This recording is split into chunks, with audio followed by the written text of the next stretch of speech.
ఈరోజు మన జీవితాల్లో దేవుడు చేయబోయే నూతనత్వాన్ని గురించి ధ్యానించుకుందాం. మన దేవుడు ఎల్లప్పుడూ మన పట్ల నూతన కార్యాలను జరిగించడానికి ఇష్టపడేవాడు.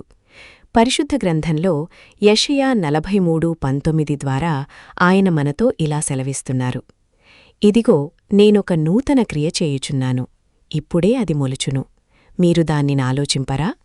నేను అరణ్యములో త్రోవ కలుగచేయుచున్నాను, ఎడారిలో నదులు పారచేయుచున్నాను. అనేక సందర్భాల్లో మన జీవితాలు ఎండిపోయిన అరణ్యంలాగా లేదా దిక్కుతోచని ఎడారిలాగా అనిపించవచ్చు.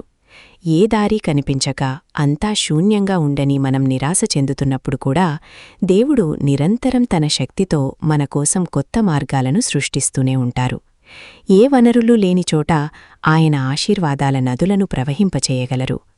మనకు అసాధ్యమనిపించే చోట ఆయన తన అద్భుతమైన నూతన క్రియను ప్రారంభిస్తారు.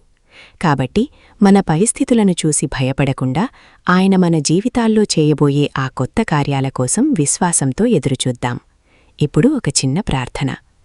ప్రియమైన ప్రభువా, ఈరోజు నా జీవితంలో మీరు చేస్తున్న నూతన క్రియలను చూడగలిగే కన్నులను నాకు ప్రసాదించండి. నేను అరణ్యం వంటి కష్టాల్లో ఉన్నప్పుడు కూడా మీరు నాకోసం ఒక మార్గాన్ని సిద్ధం చేస్తున్నారని నమ్మి మీ నడిపింపుపై పూర్తి విశ్వాసముంచేలా నాకు సహాయం చేయండి.